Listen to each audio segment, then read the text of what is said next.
Welcome to Every Horror Movie on Netflix, the show where we watch, review, and discuss every horror movie on Netflix. Back again, it's me, Chris, here with Patrick. Hello. And Steven. Hi. Steven's a little under the weather today. A little congested. So it might not sound like Steven, but you can take my word for it. It's the same Steven we all know and love. It's me. It's nice to be loved, too. Thank you for adding that. What did we watch this week, guys? Terrifier. We watched the Terrifier. I almost said it's not the Terrifier. Right. It's just Terrifier. I almost said Terrified, which is a movie that dropped on Shudder about a week ago. I'd planned on doing a double feature, and it just didn't happen. Just too much terror for you. Now, this was actually your pick, Steven, on the Wheel of Death last time. It was. Well, we'd all been discussing it prior. I think we left a little bit of a cliffhanger at the end of the last episode as to why we chose it. There was a tweet from Rob Galuzzo, who is co-host of the Shockwaves podcast, which I'm a huge fan of, and I think these guys have started listening a little bit. Mm-hmm. He also runs Dread Central, and they have a new label called Dread Central Presents that put out this movie, and he was tweeting about the woes of the streaming industry. Yeah, so I saw this tweet, and Patrick and I had a little debate about it already on our own, but Rob Galuzzo tweeted, in quotes, "I've been waiting so long to see this." And then he says that's regarding our films as they come to Netflix and Amazon Prime. "I understand the enthusiasm to see them, but they've been on VOD and Blu-ray all year long, and that, in capitals, is when your support matters more. Hashtag, but hey, it's free now." So I saw that tweet and I was like, who is this guy and what is he talking about? And it was just a couple clicks. I found out that he was a distributor for this movie Terrifier, which has a great title that kind of drew me in a little bit. Yeah. And, it comes off as a little callous, maybe a little bit entitled, but I understand if you're just getting into the distribution game, it's kind of like the Wild West. I mean, people don't buy physical media anymore except for nerds like you and me, Chris. Yeah. And there are a lot of times when I know about a movie like Ghost Stories, which came out fairly recently. I didn't know where to find it. Like, I think it was on VOD, but only on certain platforms that I wasn't familiar with at the time. So there are a lot of cases where you know about a movie and you just don't know how to watch it, and it's more convenient to just sit and wait for it to pop up on Netflix or Shudder. Well, you and I have talked about content overload and how we're living in the age where there's just a ridiculous amount of, really an infinite amount of content available. Content-nami. And, I mean, we've been getting some requests from our listeners about, hey, are you going to review this movie? Are you going to review this movie on Netflix? And Netflix itself is putting out, like an original series or an original show every day. And you just can't keep up with it all. And so it's kind of created a devaluation of media. And Patrick and I were talking about this. He works in print media, which is maybe even more drastic case. Yeah, I mean, I was just comparing it. I mean, I empathized a lot with Rob Galuzzo's statement, both thinking about what it would be like to be in his position in the movie industry, but also just thinking about, friends I know who are trying to make it as musicians and how much the new model of media distribution has really changed what they do in sometimes a very negative way. And of course, in my industry as well, it's even worse because, in this new age, everybody expects to get basically everything for free or like $9.99 a month just to have access to fucking everything, and so I empathize a lot with, especially in the movie world, you put out a movie, maybe it doesn't get a very wide release, and finally it shows up on this service where everybody's paying $9.99 a month, and I don't really know what the payout is for somebody like Galuzzo or the guy who made this film if you get your film on Netflix, but I would guess it's probably less than if somebody just buys a copy of your Blu-ray. I don't know. I empathize with people who are trying to make art under those circumstances. I do too. I mean, what's not okay with me, and it seems like bad business, is calling out people who genuinely like the thing that you put out for not supporting it in the way that he would prefer. Yeah, I mean, it's certainly a tad negative, but I understand his frustration. And I don't know enough about Netflix's business model and the economics of it. But I'm probably in a minority of people who will buy a movie if I have no other way of watching it. Same. But, or I will get it on VOD or whatever and pay for it. I guess I'm sure most people aren't like that. But one of the questions is, well, why put your content on Netflix anyway? You're kind of playing the game to get your percentage from Netflix because it's better than nothing. Oh, because you're going to do whatever you can to make money for your investors. Right. And I guess in this case, he probably is the investor because didn't he produce the movie, I think? He just bought it, I think. He just acquired it and he distributes it. Probably saw it at a festival or something. And that's really that's the challenge of movie distribution. The model makes sense. Okay, so it was out on VOD and then it was out on Blu-ray and now it's on Netflix. Maybe it should have. He probably wishes it hadn't dropped on Netflix so soon after being on VOD and Blu-ray.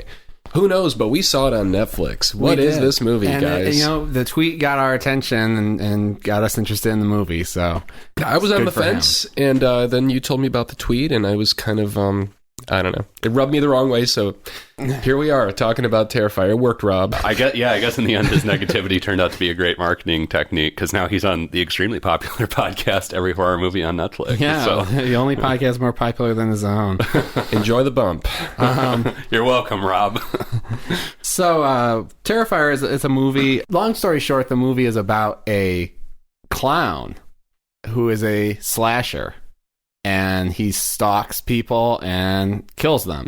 It's kind of like Short Story Short, actually. Yeah, like there's not a lot. There's not a lot to this thing. It could be an ABCs of Death. Oh, absolutely. Yeah. And it's directed by a guy named Damien Leone, and he also directed several other films that involve the same character in like a supporting aspect. Mm-hmm. Or All Hallows Eve is an anthology. Yeah. And one of the vignettes, I guess, involved the same clown character, which is called... What's the name of this clown? Art the Clown. Art the Clown. It's the Art the Clown cinematic universe. The Art of the Clown. The Art of the Clown. There was that, and then there was something else, I think a short, in addition to All Hallows Eve, that described this clown. And I guess people said, hey, we love that clown. Can we get more of that guy? And I'll be damned.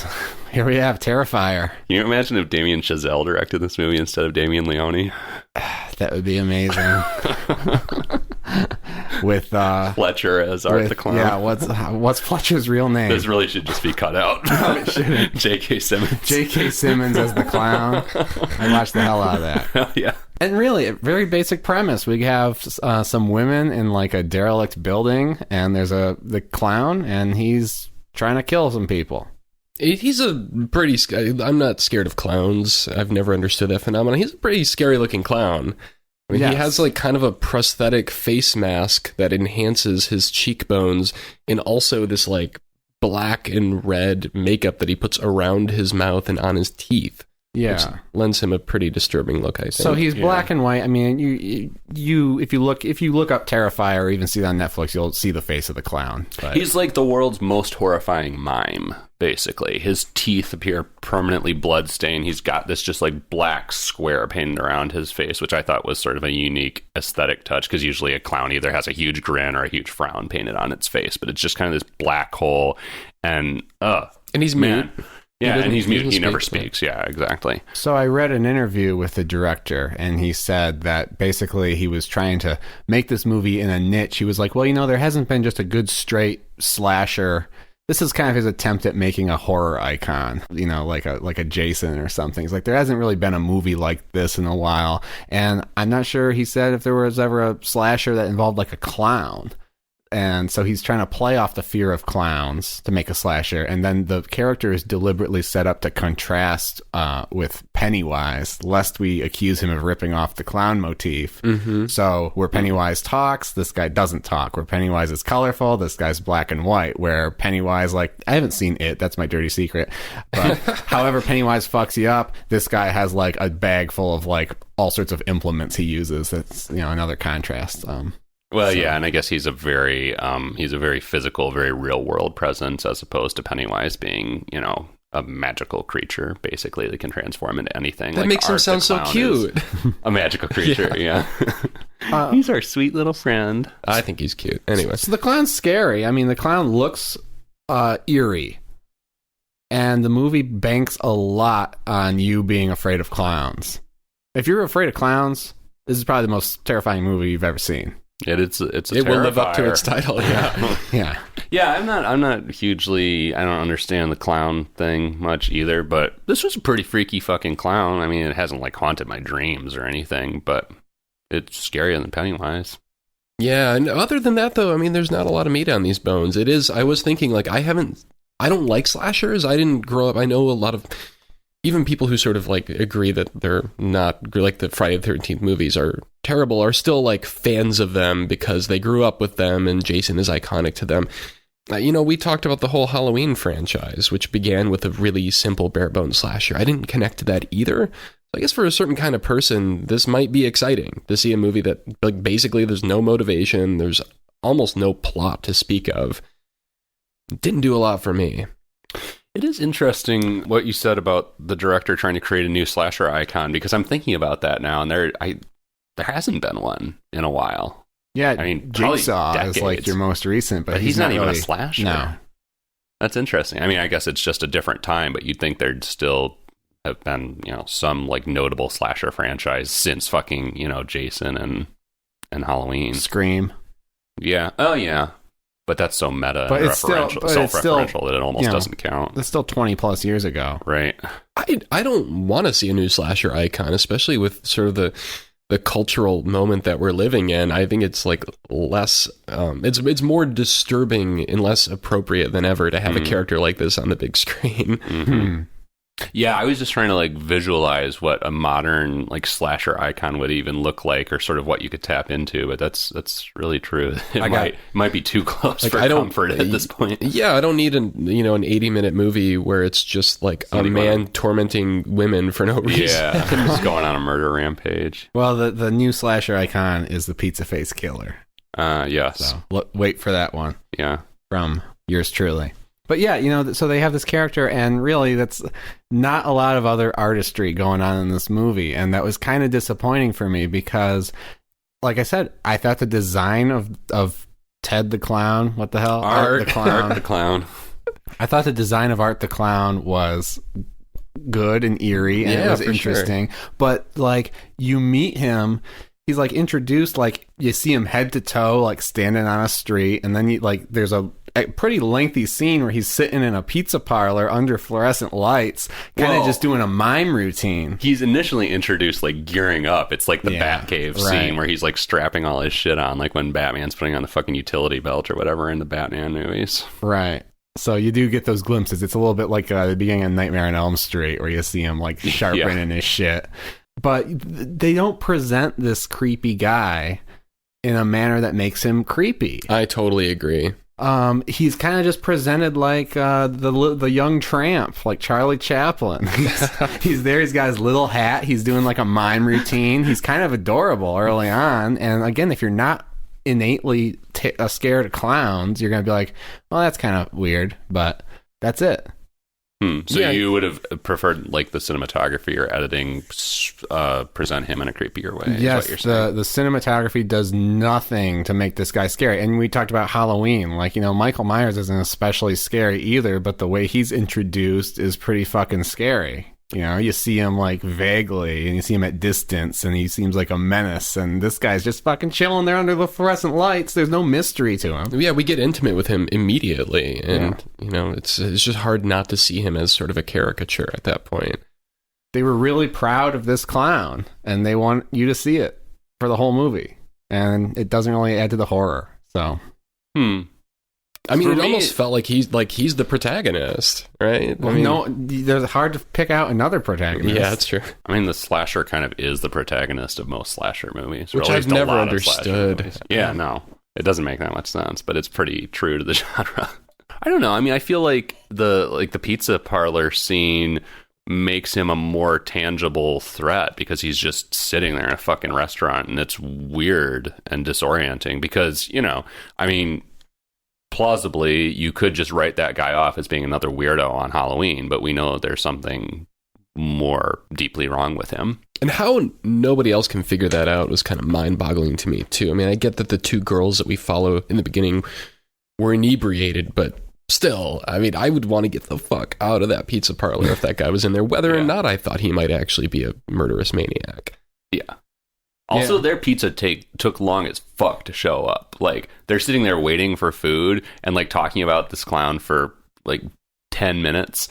And finally, their food shows up, and they just each have a single slice of pizza on a plate. It's like, that's 10 minutes, 10 seconds in the microwave. You're buying by the slice, and they just ran out of cheese because some other drunk people just came through. It's obviously like closing time when the scene takes place, and so they gotta put another pizza in the oven. I've never waited that long for pizza by the slice, but all right. I got pizza by the slice last night at NYPD, and it didn't take long. I mean, because they put it like back in the oven and heat it up for you too, and it still takes like 2 minutes. Yeah. Well, I don't know what to tell you.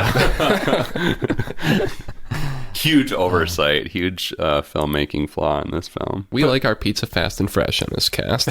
But yeah, at the beginning of the movie, we have two girls they just got wasted at a party and they're trying to get home, and their names are Tara and Dawn. I'm looking up their names. That's how I can remember them. I mean, really, we should briefly, though, hit on the very beginning of the film because it starts off on a very strange note. There's like a newscaster who is interviewing the sole survivor of Art the Clown's last rampage, and this woman's face is just like fucked up with pretty terrible makeup, but they kind of deploy the makeup in a way that is still creepy because you don't see it enough to really realize how shitty it is, basically. Yeah, she's horribly deformed. She looks like Gary Oldman in Hannibal. Yes. Yeah, that was exactly what I thought of too. Yeah, like her eye is missing and her mouth is all fucked up, and she attacks the newscaster after the newscaster does the interview and like gouges the newscaster's eyes out, which really has no bearing on the rest of the film. Like we never until the end. Yeah, but I mean, still, it's sort of odd that the victim from the previous rampage has become murderous herself. Like it sets us up to kind of think the movie is about something else entirely, and then we never see either of those characters. That's a more interesting movie.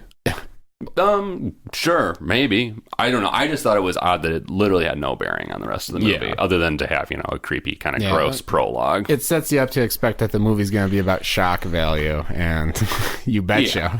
Yeah. I also like the title card that then cuts to like a black title card with a red, like very 80s Terrifier font on it. I like that title card. The whole aesthetic of the movie is, I think, deliberately shitty.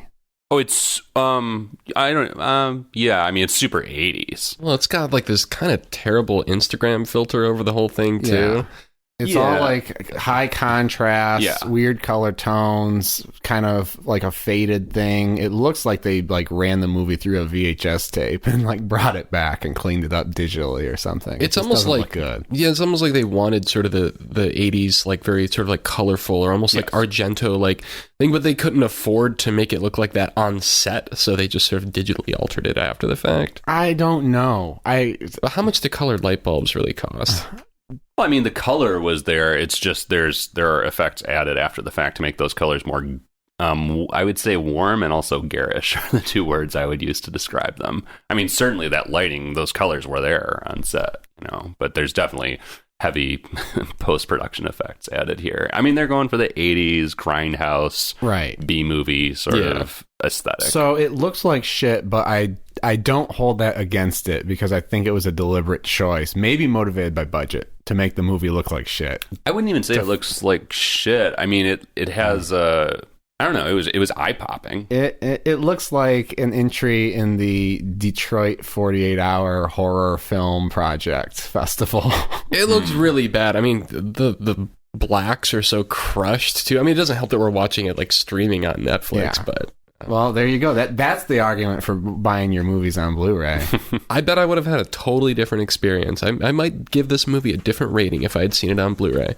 Maybe. Probably not. Thank God we're not doing every horror movie on Blu-ray. Yeah. So something that bothered me, so these girls are trying to get home. Of course, the one who's the drunkest wants to drive. You could have cut, actually, there would be no movie if they had just fucking ordered an Uber or a Lyft.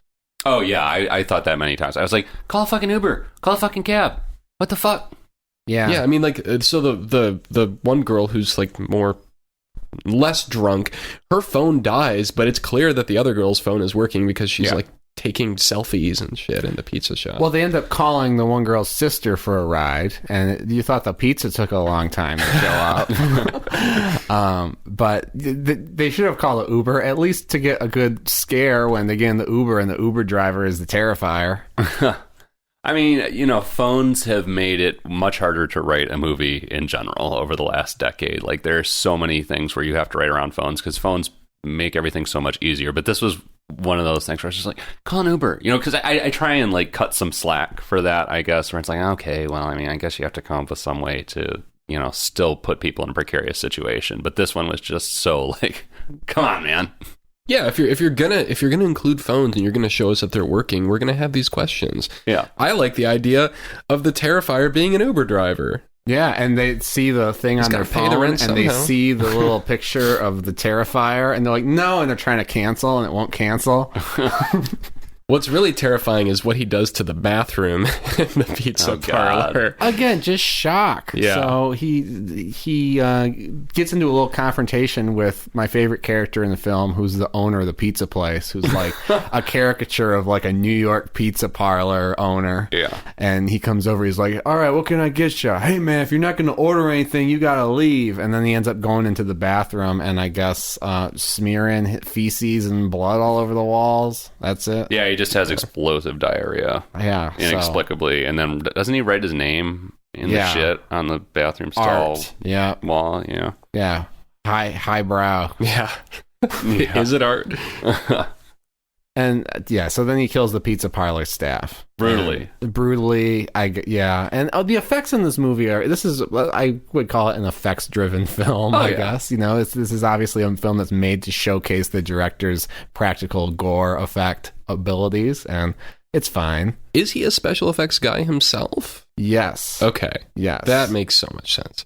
Yeah, and I don't know if it was this movie or one of the preceding films with Art the Clown, but it was like deliberately made to like shove a bunch of like gore effects into it, like proof of concept for this movie. Yeah. Okay. Well, yeah, I mean, there are so many effects in this that are clearly just an effects artist having a fucking great time, with practical effects, and I appreciated that. Like that, specifically that pizza parlor murder. The employee comes out of the bathroom or something from cleaning up the shit and finds his boss's head just sitting on the counter. The eyes are burning, like flames are just shooting out of the guy's eye sockets, and I think out of either his nose or his mouth. They tried to make him look like a now. jack-o'-lantern head. Yeah, which like, how the fuck does that even happen? But more importantly, nobody cares. Like, it's just because they were like, oh, let's have flames coming out of his eyes and his mouth. That'd be awesome. And it kind of was awesome. I hadn't seen that before. I was like, okay, I'm down. Let's go. I'm delighting more in hearing your description of it than I did when I actually watched me too. it. And then Art stabs the other employee to death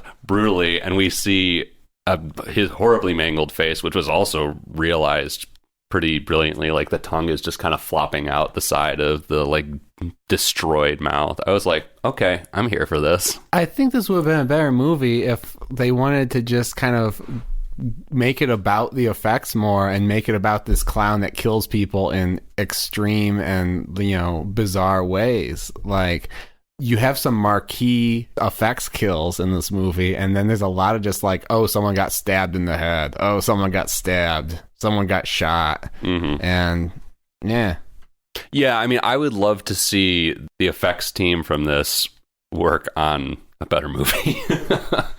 I reveled in the creativity and just the kind of balls outness of the effects, but certainly there's not a lot holding together the individual kills. This movie seems like a proof of concept for another movie. Yes. And I guess they're going to make another movie with Art the Clown. It's apparently going to be a little more ambitious about like, what's his backstory? Who is he?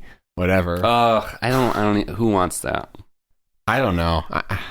I needed something during this movie, but I don't want a sequel to explain it. I think Art and I are done. So this raises a question for me, actually.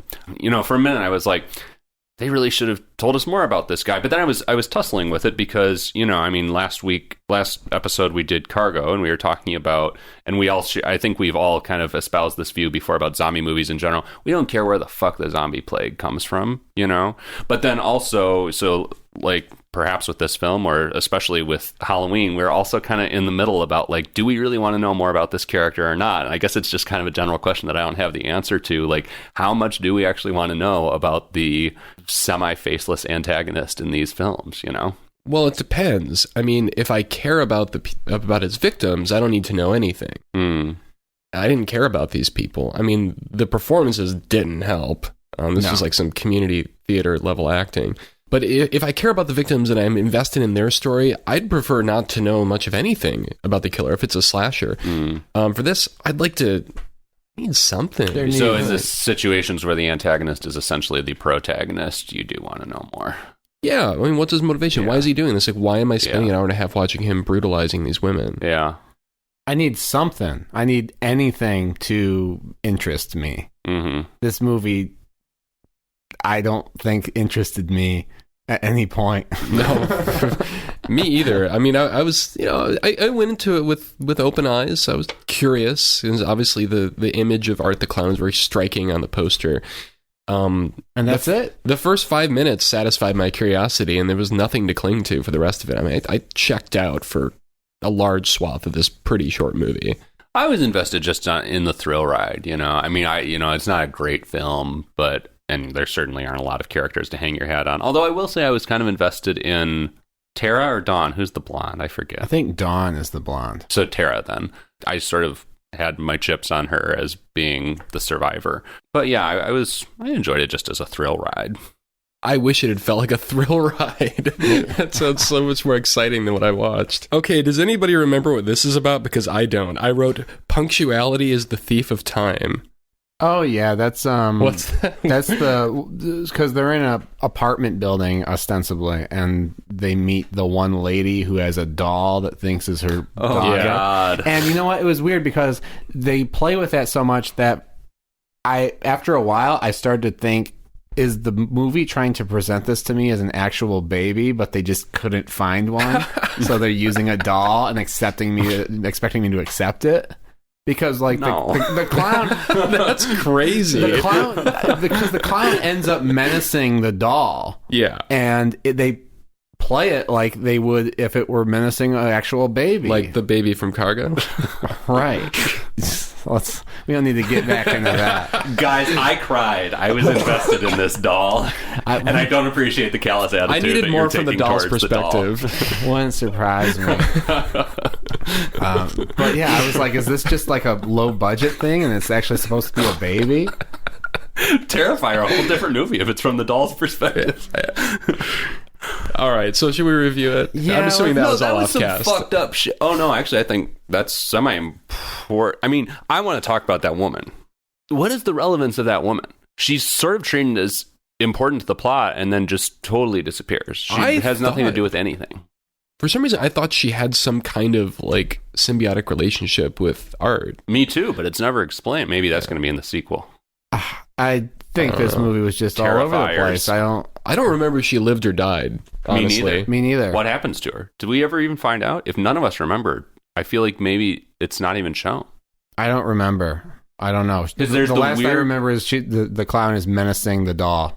There's the weird scene where she kind of like talks him down and starts to like appeal to him on a human level and sort of, suggests that he's sort of a wounded child. And there's this really fucked thing where he starts sucking his thumb. Oh, yeah. I mean, and props to this actor because he does some really just creepy, memorably creepy shit just with his body language and his facial expressions. But he starts sucking his thumb like a little child, and she like is cradling him.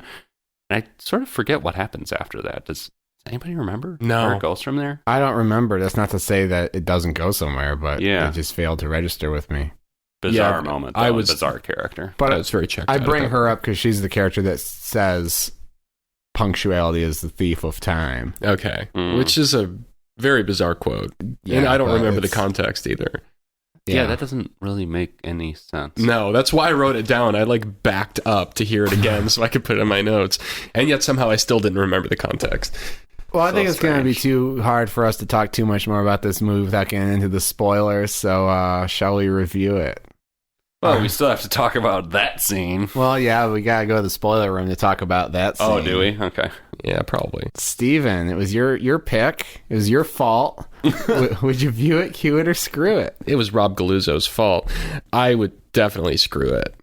I feel sorry for anybody who rented this on VOD or bought it on Blu-ray. No, I kid. This movie is probably for... I think some people would really enjoy this. I think if you like... I don't know. I think I can't put myself in the mind of somebody who's a big slasher fan.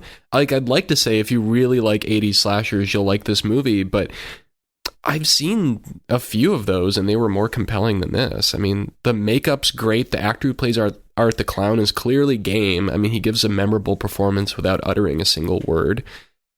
I'll never forget him. I will forget everything else about this movie, though. It's already starting to kind of seep away. I'll never forget him. You're going to be on your deathbed and you're going to be like, damn you, Art. Damn you, Art. Yeah. No, I mean, if you're afraid of clowns, he's probably the scariest clown in the movies, in the pictures.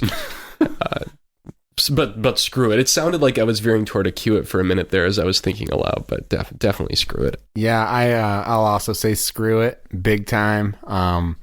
This may be my least favorite of the movies I've watched so far. Whoa.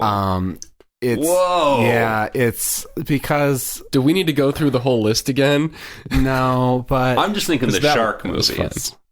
The shark movies, yeah, they're better than this for me. Wow. American Poltergeist had heart and things that I could latch onto and become interested in, or at least be interested in where they were going. And then this movie just, I mean, it feels like a short that ate too much pizza by the slice and swelled to 80 something minutes, and it's a one-trick movie. It's got two-trick movie. It's got the gore effects, which are solid, and it's got the clown, which is creepy but horribly misused. He's a scary character used in the least scary ways, and it's just kind of a movie that exists to waste your time and try to appeal to shock value. And I'm sure there's an audience for this movie, especially if people are really have a clown phobia and they want to get under their skin. Sure, watch the movie. I don't really know who would watch this and appreciate it just as a slasher, though. But there's a lot of stuff out in the world I don't understand. So, screw it. Patrick? I'm going to say cue it. I feel like for really dedicated fans of slashers, or maybe for really dedicated fans of just like lowbrow old school horror, you could get some real kicks out of this. It might be closer to a view it. In general, I thought it was, obviously gory. It's fun for the gore and certainly memorable for Art the Clown. I did find it actually scary in some scenes. It's an enjoyable little... I hate to use the word thrill ride because I feel like that's not really summing up like what I'm trying to say. But, it's just a little shock delivery system, basically. And if you want to throw on a fucked up little shock delivery system for 84 minutes, sure, throw it in the fucking queue. Well, I can't... Oh. I mean, it does exactly what it sets out to do, I think. And no more. Oh, I totally agree. It sets out with what it attempts to do. I just wish it had attempted to do something different or more ambitious. Anyway, so that's that. We're going to go down to the spoiler room. We're going to talk about some of the specific thrills, you might say, and hash everything out there. So go watch Terrifier, get terrified, or if you decide you want to be spoiled, stick around. We'll be back to spoil everything. Let's see if I've got to be on alert in case I get a call about my car. Oh yeah. This is Art at Bell Tire. About a mechanic who's a slasher. What about you take your car to the mechanic and they call you in to pick it up and the mechanic dismembers the car in front of your eyes? But he does it for like classic cars and like cars that people give a shit about. And there's like some like 70-year-old guy and his Porsche is like being like torn apart by a giant saw and he's screaming, "You son of a bitch! You son of a bitch!" No. All right, I have nothing to say to that. Because his daughter was hit by a car And now he just wants them all. He's got a vendetta. He's hit by a car at the classic car show. Going like 5 miles an hour. Yep, excruciating. And he was like, stop. And the guys are old, and they were like, had their like old man sunglasses on. They're like, what? And they're just like 5 miles an hour. Crunch. And they're like heads under the tire. All right. Welcome back. We're in the spoiler room, ready to talk about Terrifier and everything that terrified us. Spoiler. If anything, so we see a little bit of Art's workshop in the beginning of the film, and I think he might have ripped off the design for the spoiler room a little bit. It looked very familiar to me. I actually let him use it for this movie. Wow, Yeah. aiding and abetting, huh? Yeah. Fuck. Yeah, I actually get a cut of the royalties if you buy this movie on Blu-ray or VOD.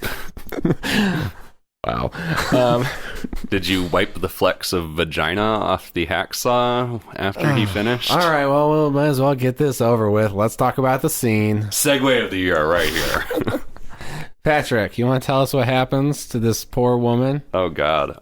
What are their fucking names? Is Dawn... Tara and It's Dawn. Dawn, Dawn is right? the victim. Yeah. So Tara wakes up after running from Art and being like fairly capable in running from Art, which was one of the reasons I was sort of disappointed when she died, because I was sort of rooting for her. She wakes up, Art reveals Dawn, right? Also, Dawn, who's yep. named Dawn anymore? No one. Who's Dawn named is- Art? Yeah, all these names. Actually, that's probably, now that I think about it, all these characters are intentionally named like sort of 80s names. I feel like these are all names people would have had if this movie had been made in the 80s. Anyways, Dawn is hanging upside down by her ankles from some like harness thing. She's nude other than a pair of panties. Art rips off her panties and then takes a fucking hacksaw and just starts sawing between Dawn's legs, like right directly down the like line of her ass cheeks / vagina, and just saws straight down her body all the way down to like her forehead and just splits the body completely in half.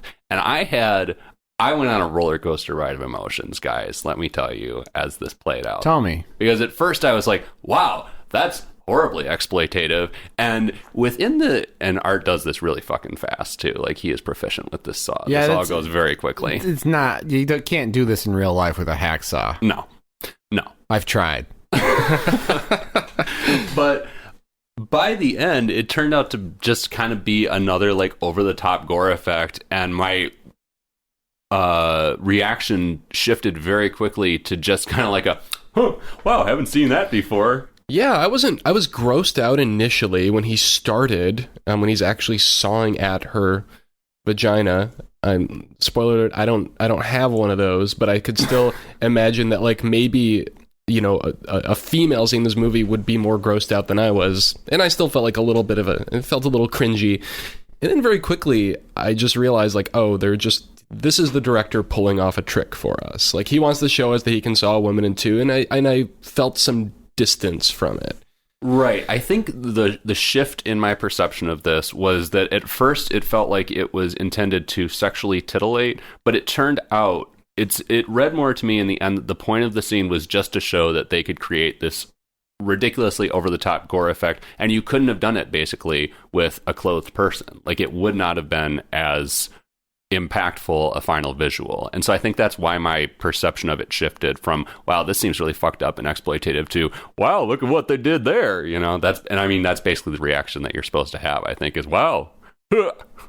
Yeah, Look at that. I wasn't immersed in the movie by this point, and so when this happens, I was like, okay, they're pushing buttons, or I don't even know if they were pushing buttons. I think you're exactly right about the intent of the scene, but I was like, what, are you trying to shock me with this? Like, this just is so over the top that it, like, okay, let's move on to the next thing. Thankfully, it's short. I mean, I could see, especially because it seems like it's kind of the linchpin of this whole movie. Like, Yeah. that was probably the first scene that the writer came up with. We're in and out of there in like 3 to 5 minutes at the most. Like, I could see another filmmaker stretching this out for 20 minutes. Yeah. Yeah. A Lars von Trier would probably make an entire movie out of it. Yeah. Well, and I think that's another reason that the scene actually wound up coming off fairly positively to me because, again, it's not really meant to... I feel like it's not really played that much for actual horror. Like, you're not supposed to empathize that much with either of the characters. It's all just for, like, wow, that's a really extreme effect. Good job, guys. You staged that really well. Like, it's mostly intended just for, like, I think appreciation on a technical level, mostly.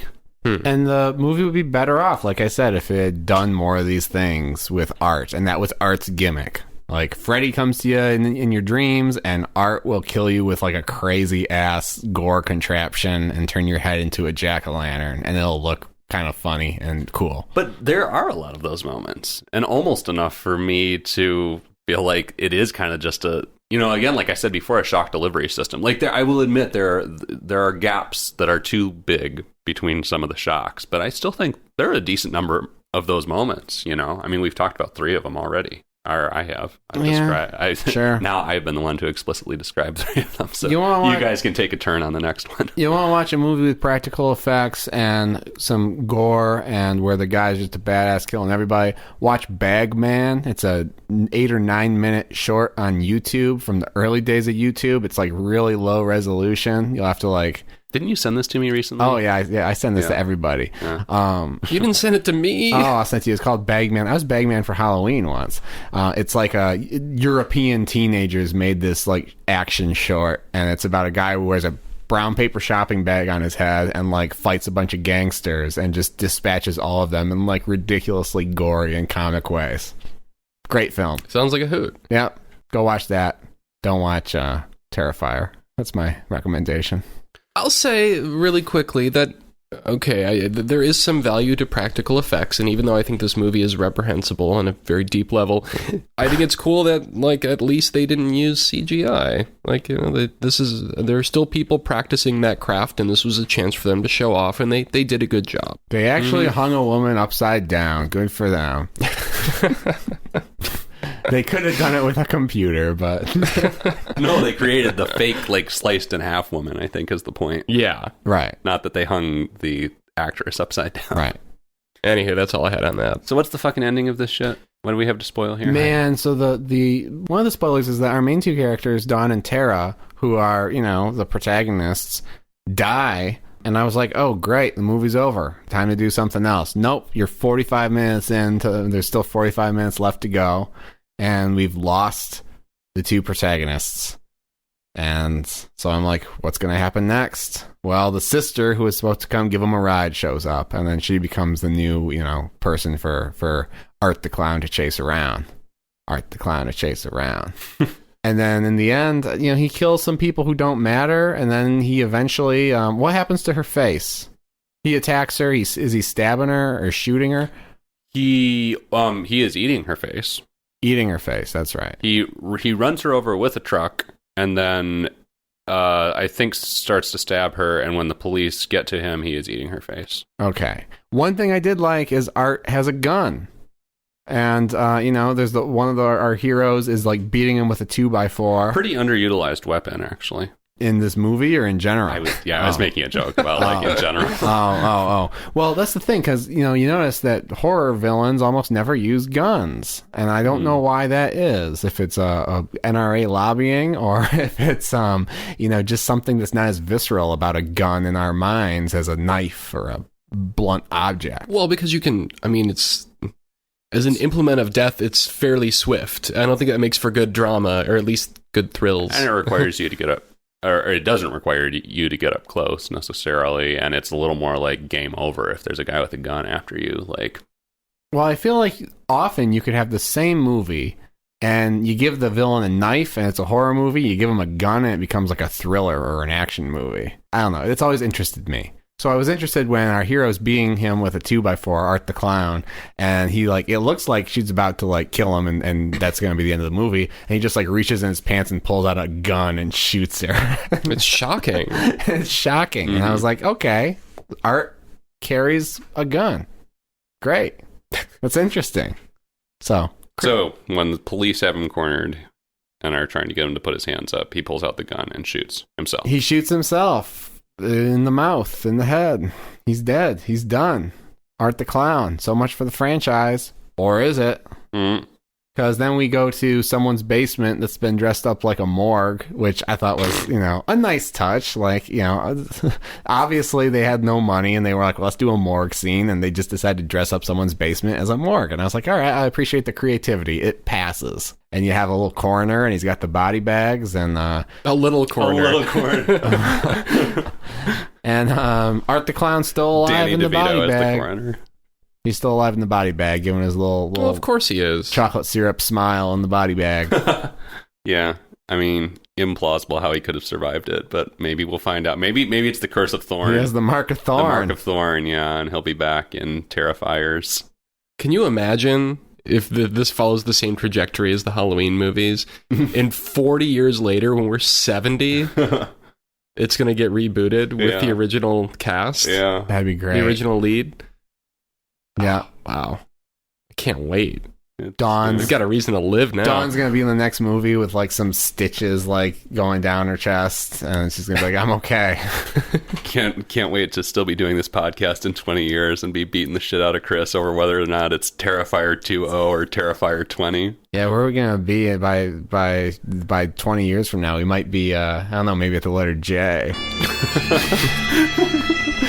Oh, well played. And yeah, then, so I mean, and it's such a bizarre moment, especially because like the movie is, it's ludicrous to say that a movie that saws a woman in half with a hacksaw in 2 minutes is fairly rooted in reality. But for the most part, like when people get stabbed or shot or whatever in this movie, like they get fucked up in the way that you would in real life. But fucking Art shoots himself in the goddamn head and somehow wakes back up from it. It registers very weirdly with it. It doesn't gel with the rest of the kind of the reality, the rules yeah. that the movie is set up. Yeah. And then we find out there's some non-sequential shit that I didn't even realize. Yeah, so I didn't even process this. I guess our final girl, who doesn't quite die, but she damn near comes close and doesn't really have a face anymore. Turns out she's the faceless victim that we saw at the beginning of the movie who got interviewed, and I guess is going to become crazy and start like destroying other women's faces on her own. Yeah. And that's kind of the end of the movie, right? It's like, oh, gotcha. Look, it's her, and she's killing people. It makes the opening scene even more inexplicable for me, and even less satisfying. That it's basically, I don't even know how to explain it. Give me a second. Like a normal person, like there's nothing. That our protagonist has somehow been corrupted. No, neither of those things. No, it's just whatever. Move on. Do you have thoughts about it? About the payoff? I didn't even realize that the opening scene depicted Victoria and that it took place after the events of the rest of the movie. I guess because we see Art fuck up so many people and fuck up so many faces that I just assumed that Victoria had been fucked up in the same way that he fucked up the sole survivor of his previous rampage. So I don't know. I mean, if I had actually registered that, I don't really know if I would have processed this all that differently. No, I don't think it's all that great of a twist ending. It especially doesn't make that much sense because, like, Victoria has seemed to be a pretty decent person and fairly incorruptible, and now is just crazy, and I guess that sucks. I don't know. I mean, this movie. I don't really feel anything about that. This movie's not concerned. Yeah, this movie's not concerned with character or consequences or story. You know? Yeah. Probably deliberately so. I'm not trying to really diss the movie when I say that. Like, this is a movie that's just about Art the Clown's creepy. He's going to chase some women. He's going to do some kills. There's going to be some gore. And nothing else is a priority. So one wonders what the grand plan is for the next installment in the Art the Clown cinematic universe. Like, is Victoria still going to be a thing? Or is it just going to be Art the Clown? I don't know. Victoria? I mean, nobody cares. We can't speculate. She might get her own movie, for all we know. Maybe. I think there's still some gas in the tank for Art the Clown if they do a movie better with him. Oh, yeah.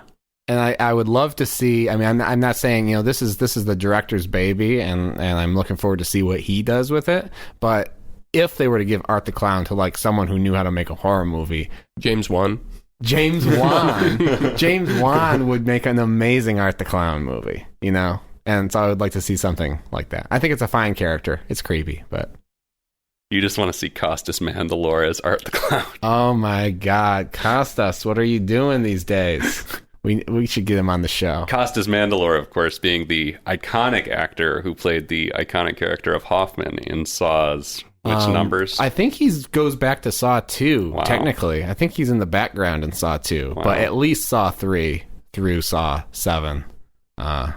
Hoffman, greatest horror villain icon of all time. Greatest soap opera villain of all time. Yeah, he's overqualified to act in a Terrifier movie. Wow. That is extremely generous to Costas, especially given your apparent opinion of Terrifier. Well, that's it, right? That's all we got to say about Terrifier, I guess. I mean, kind of a light episode, but it's really... It's a light movie. Yeah. It doesn't give you a lot. It's 84 minutes, and I mean, even as someone who enjoyed it, more or less, it's a pretty padded out 84 minutes. Yeah. I like the pizza analogy. I think that's perfect. Yeah. Again, yeah, I would be interested to go back and actually look at the short and maybe look at the anthology that Art the Clown's in and see what they did with him there. Maybe he is great and he just can't hold a whole movie by himself. Or at least in this way. Maybe. Maybe the shorts are great. Maybe. We'll never know. Yeah, I'm not going to make the effort. What are we watching next? So, some interesting news next week. So, we're going back to the alphabet. We just watched Cargo, but just now, this last weekend, Cam came out. It's a Netflix original movie produced by Blumhouse. It's a horror movie set in the world of cam girls. And it's like right next to Cargo in the alphabet, and we all want to see it, so we're going to watch Cam next time. The phrase "the world of cam girls" is so funny to me. Yep. I guess that's it, right? I guess that's it. Oh, and happy Thanksgiving, our dear listeners. Oh, happy Thanksgiving. yeah. I hope you got to, slip away from the family for about an hour to listen to your real family on our show. I hope they're sitting around the table listening to us as they carve the turkey. And hopefully they're carving that turkey right down the middle. With the hacksaw. Yep, from And ass hopefully to neck. they're each listening on separate devices because that's better for our ratings. I don't want a gathering around one phone. I want each of you to have it playing individually. Everyone's Please. got their Sync it little up. earbuds in. They're all silent. They're each like a few microseconds off from each other in the episode. That'd be great. And maybe like throw it on the fucking Alexa at the same time too, just in the corner. Of course. Why not? All right, well, we'll see you in 2 weeks. We'll be watching Cam. Until then, watch out for those clowns out there and have a great holiday. For every horror movie on Netflix, I'm Chris. I'm Patrick. I'm the clown. Steven. Patrick the Clown. All right, see you guys.